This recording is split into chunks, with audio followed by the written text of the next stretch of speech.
আজকে আজকে আমি আপনাদেরকে একটা নতুন গল্প বলে শোনাবো। এক দেশে এক রাজা ছিল। রাজা রাজপুত্র জন্মদিন ছিল, তাই পুরো রাজ্যকে দাওয়াত দিয়েছিল। দাওয়াত দেওয়ায় একটা মেয়েরা অনেক গরিব ছিল। সে জঙ্গলে বসে বসে কান্না করছিল, কারণ তার কাছে জামা ছিল না। তখন একটা ছেলে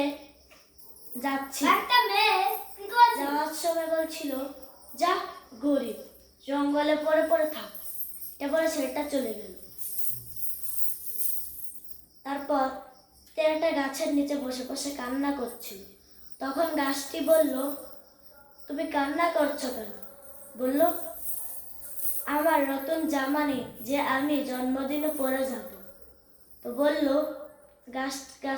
গাছটা বলল, আমায় তুমি ঝাঁকুনি দাও, কিছু ফুল পড়বে, এটা দিয়ে তুমি তোমার জামাটা বানিও।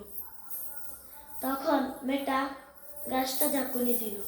ঝাঁকুনি দেওয়ার কিছু ফুল পড়ল। তারপর একটা ময়ূর আসলো। ময়ূরটা তার পাখনাগুলো ঝাড়া দিয়ে চলে গেল।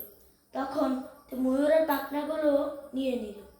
এভাবে জঙ্গলের অনেক পশু পাখি জিনিসপত্র নিয়ে তার মার কাছে বলল, মা, আমার একটা জামা বানিয়ে দাও। তারপর বলল, তোকে তাই আমি জামা বানিয়ে দেব, জন্য আমার কাছে কাপড়। তাই রাগ করে আবার জঙ্গলে চলে গেল। জঙ্গলে চলে যাওয়ায় দুপুরবেলা তার মার কাছে একটা লোক এসে বলল, এক রাতের মধ্যে তাকে 4টা লেহেঙ্গা বানিয়ে দিতে। বলল, কত টাকা লাগবে? তার মা বলল, 500 টাকা দিয়ে। এটা বলে লোকটি চলে গেল। তো এক রাতের মধ্যে 4টা লেহেঙ্গা বানিয়ে দিয়ে দিল, আর তাকে 500 টাকার বদলে 1000 টাকা দিল। তার মা সেটা দিয়ে কাপড় কিনে তার জন্য জামা বানালো। জামা বানিয়ে সেটা ময়ূরের পাখনাগুলো কিছুটা নিয়ে একটা ভ্যান বানালো। তার জুতাগুলো ময়ূরের পাখনা আর ফুল দিয়ে বানালো। বানানোর পর রাগ করে যখন বসেছিল, তার মা গিয়ে তাকে এটা দিল। আপনি দেখলে আপনি বিশ্বাস করতে পারবেন না, এটা বানিয়েছি। এমন ছিল যে রং করে এনেছি।